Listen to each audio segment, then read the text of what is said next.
There's a certain point where it starts to dawn, and usually it's because we've tried many different avenues, and we've always found a place that it doesn't quite take us further.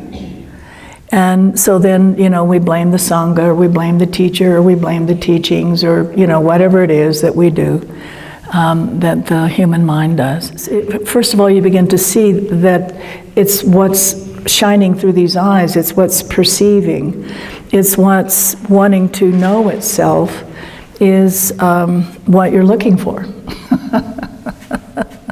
It's kind of the joke, right? You're looking here, you're looking there, you're pushing this away, you're defining this, you're deciding this, and then all of a sudden, and it usually is a very sudden insight, you realize it's the very life force that is within you. And it begins to come into the foreground. And when it becomes more into the foreground, then you begin to really deeply understand, not in some kind of a conception, a spiritual idealism, but you begin to understand that it is pouring through your eyes, it's illuminating your body, and it's also illuminating and bringing forth everything that you can see and perceive by the five senses. And then there's something that recognizes the life force, the aliveness.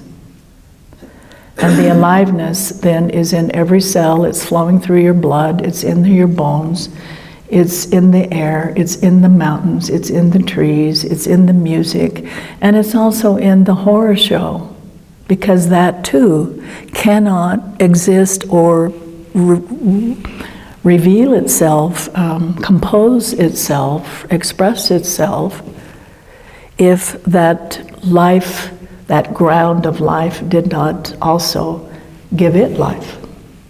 Do you hear what I'm saying?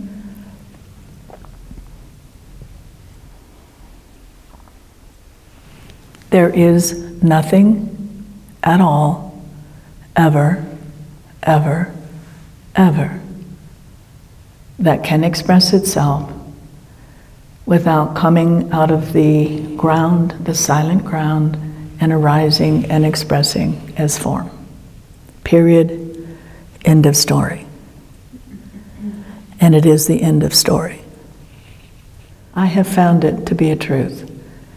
Everyone that I have read through thousands of years, and all the beautiful teachers that I've sit with, and all of the amazing traditions and the books that I've read, there has never, ever, ever, ever, ever been something else that those great beings found.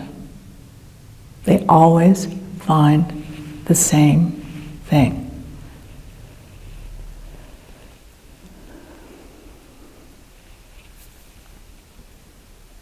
If you can come into that one simple truth,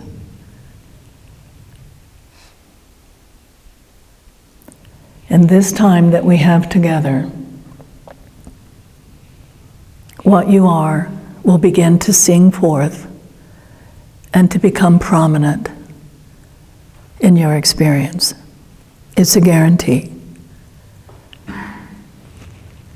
And the mind will do its thing. The mind will chatter on, the mind will try to figure things out, the mind will resist, the mind will compare teachings, the mind will, whatever the mind does. But if your attention is in actually what is, when we hear that, we kind of collapse into being with what is what's arising. Well, that's the expression of what is. But often what is skipped over is being with what is being the holy presence that you actually are. Isn't that funny? We skip over that part.